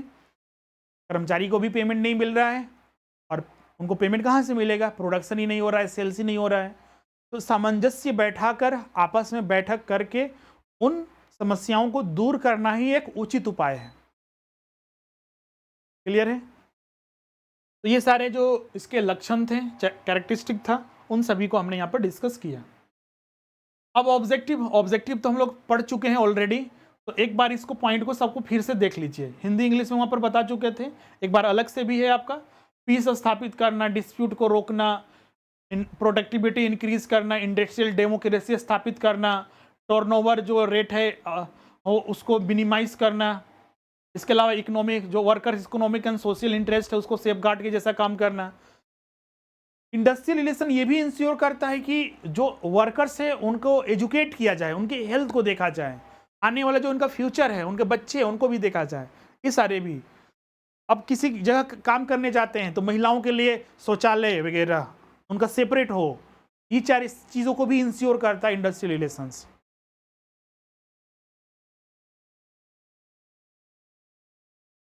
वही चीज़ यहाँ पर हिंदी में है, इसको एक बार देखिएगा।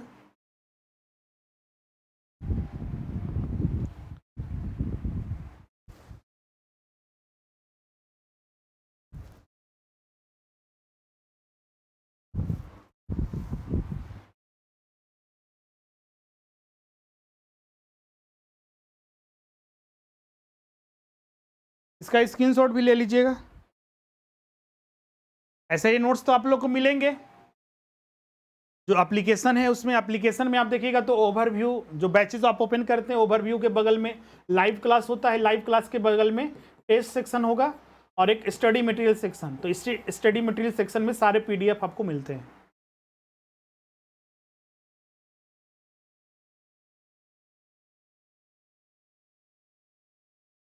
नेचर ऑफ इंडस्ट्रियल रिलेशंस,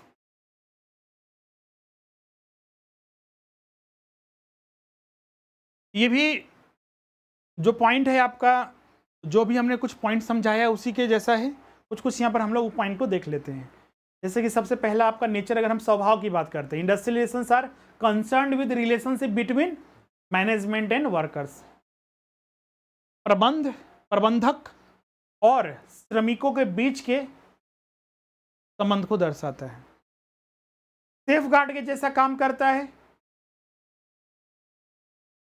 जो कर्मचारी हैं उनके इंटरेस्ट में सेफगार्ड है। जैसे कि महिलाओं की सुरक्षा के लिए सरकार, जैसे कि जो पुलिस व्यवस्था स्थापित की है, जगह जगह टेलीफोन वगैरह, उनके लिए जो पेट्रोलिंग वगैरह होती है, या फिर बात करते हैं उनके लिए जो आज जीपीएस ट्रैकिंग वगैरह, बहुत सारे मोबाइल ऐप वगैरह, तो ये सारे क्या उनके लिए सेफ गार्ड का काम करते हैं। तो इम्प्लॉइज़ के, किसी कर्मचारी के, अगर कोई कंपनी में काम कर रहा है तो वहाँ पर भी अगर इंडस्ट्रियल रिलेशन जो है एक सेफ गार्ड के जैसा काम करते हैं।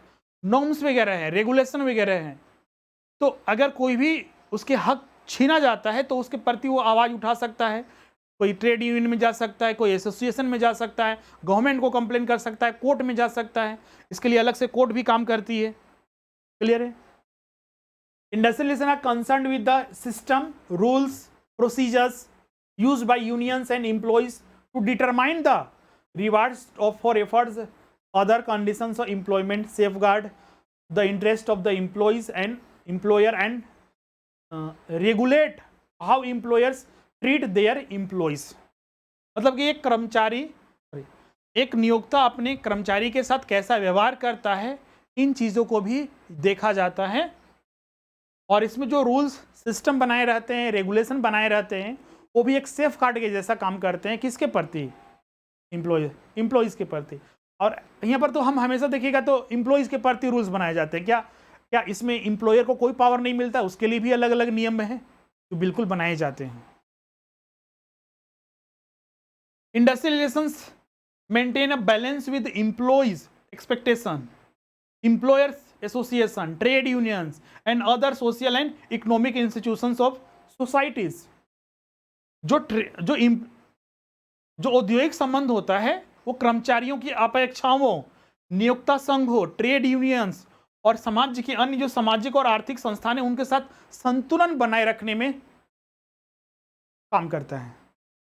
लास्ट पॉइंट है, औद्योगिक संबंध श्रम और प्रबंध के बीच विवाद, संघर्ष और जो विवाद है उसको सुलझाने में बहुत हद तक मदद करता है। डिस्प्यूट को कैसा रोका जा सके, और डिस्प्यूट का ऐसा नहीं कि जब डिस्प्यूट हो गया वहीं से समय जाके रुकना है, पहले से ही आप ऐसा नियम बनाकर चलिए। जैसे कि अभी देखिएगा झारखंड सरकार नियम बना रही है, नियमावली बना रही है। नियमावली में ही गलत प्रावधान है तो आगे चलकर वो तो कोर्ट में जाएगा ही। हम ऐसा पहले ही नियम बना दे जो बाद में विवाद का कारण, हाँ, उस नियमावली की वजह से विवाद ना बने।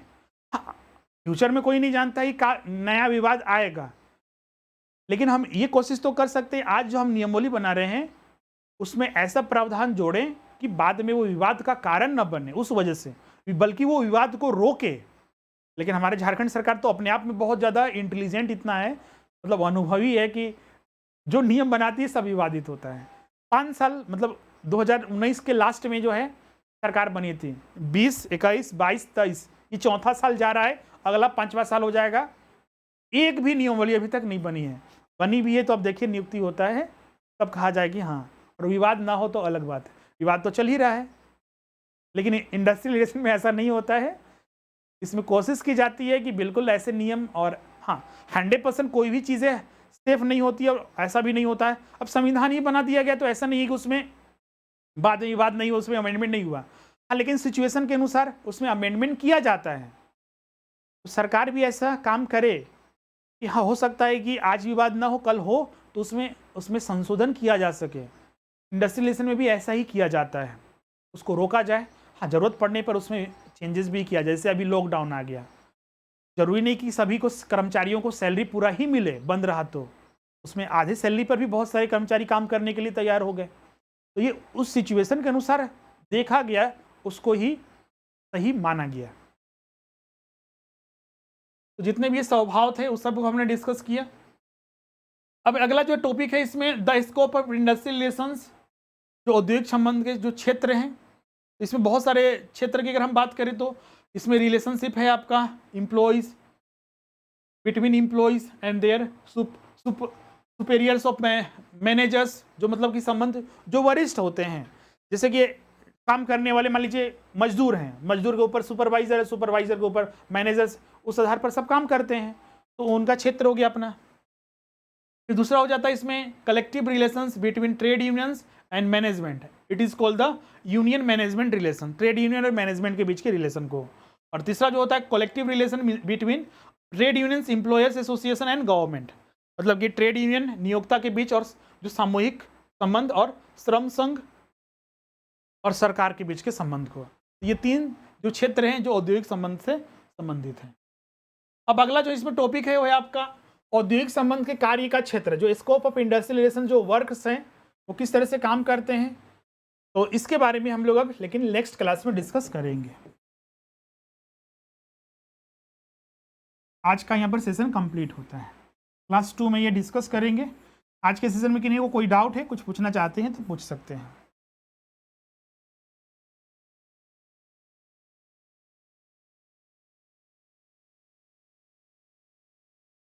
तो आज हमने इंडस्ट्रियल रिलेशंस में क्या क्या पढ़ा, एक बार उसको हम लोग फिर से देख लेते हैं। तो सबसे पहले तो आपका मीनिंग समझना है, इंडस्ट्रियल रिलेशन होता क्या है। 4-5 पॉइंट के माध्यम से हम लोग उसको मीनिंग को समझे। उसके बाद ऑब्जेक्टिव्स, ऑब्जेक्टिव में 10 पॉइंट हमने बताए, सब बहुत ही सामान्य पॉइंट है इंग्लिश में भी और हिंदी में भी। उसके बाद यहाँ पर आ जाता है कैरेक्टरिस्टिक्स, फीचर्स, हिंदी में भी और इंग्लिश में भी 1, 2, 3, 4, 5 और 6 पॉइंट। फिर उसके बाद ऑब्जेक्टिव्स आ जाता है जो सेम है। फिर इसके बाद आपका हिंदी में भी है, और उसके बाद नेचर है, भी 4-5 पॉइंट है। और उसके बाद स्कोप, क्षेत्र जो है इंडस्ट्रियल रिलेशंस का। अगला जो टॉपिक हम लोग स्टार्ट करेंगे औद्योगिक संबंध के जो कार्य का क्षेत्र है उसके बारे में नेक्स्ट क्लास से चर्चा करेंगे। तो आज का सेशन यहीं पर खत्म करते हैं। किन्हीं का कोई डाउट है तो कमेंट करके हमसे ज़रूर पूछिएगा। इसके अलावा बहुत सारे अन्य टॉपिक हैं। भारत में औद्योगिक विवाद को निपटाने के लिए जो व्यवस्थाएं की गई है उन सभी को डिस्कस करेंगे। तो मतलब कि अगला क्लास बहुत ही महत्वपूर्ण होने वाला है। साथ ही भारत में जो औद्योगिक संघर्ष का उद्गम और वर्तमान जो स्थिति है, ये पहला टॉपिक है। देखिए दूसरा या तीसरा टॉपिक है, बहुत ही महत्वपूर्ण है। तो अगला क्लास मिस मत कीजिएगा, क्लास में जरूर मेंशन रहिएगा। आज का सेशन हम लोग यहीं पर एंड करते हैं। और जो छात्र अभी तक हमारे लाइव क्लासेस में नहीं जुड़े हैं, जहां पर आपको एग्जाम के अनुसार संपूर्ण तैयारी कराई जाएगी, और उसमें आपको जितने भी आपका लाइव क्लास है, रिकॉर्डिंग क्लास है, ऑफलाइन क्लासेस के जैसा क्लास के दौरान आप पूछ के जो भी ये प्रश्न वगैरह कॉल करके आप पूछ सकते हैं। ये ऐप में ही फैसिलिटी है, ऐप में ही आप बटन पर क्लिक कीजिएगा, टीचर से सीधे बात हो जाएगी, आपको डाउट तुरंत पूछ सकते हैं, कमेंट करके भी पूछ सकते हैं। इसके अलावा पोलिंग फैसिलिटी है, जो प्रश्न वगैरह तुरंत आपको मिलेंगे उस पर आप पोल कीजिए कि हाँ कितना % आप सही कर रहे हैं, पढ़ाई आपको समझ में आ रही नहीं, वो सारी सुविधाएं आपको हमारे एप्लीकेशन पर मिलती है। साथ ही आपका रिकॉर्डिंग भी मिल जाएगा, बाद में भी उसको देख सकते हैं। एग्जाम तक साल भर वैलिडिटी रहती है, नोट्स वगैरह, टेस्ट वगैरह चैप्टर वाइज सारे। और अभी सबसे बड़ी बात है कि 5000 में आपका पेपर 2 कॉमर्स स्पेसिफिक और दोनों पेपर ज्वाइन करते हैं तो मात्र 7500 में आपका कंप्लीट तैयारी हो जाएगा। इसके अलावा TGT, जेटेट और सहायक आचार्य के भी क्लासेस कर सकते हैं। और ये सारे क्लासेस हमारे जो स्वरूप लर्निंग ऐप है उसी पर उपलब्ध होगा, क्योंकि PGT का और नगर पालिका और टेक्निकल का सेम सिलेबस है, उसके लिए भी बैचेस आप ज्वाइन करते हैं तो इसका 4700 में आप ज्वाइन कर सकते हैं। और डायरेक्ट एप्लीकेशन पर भी जाकर आप पेमेंट करके आप बैचेस ज्वाइन कर सकते हैं, या फिर जो स्क्रीन पर नंबर दिख रहा है उस पर भी कॉन्टैक्ट करके आप अपना एडमिशन ले सकते हैं। तो आज का सेशन हम लोग यहीं पर एंड करते हैं, मिलते हैं नेक्स्ट क्लास में। आज के लिए बस इतना ही। Thank you everyone.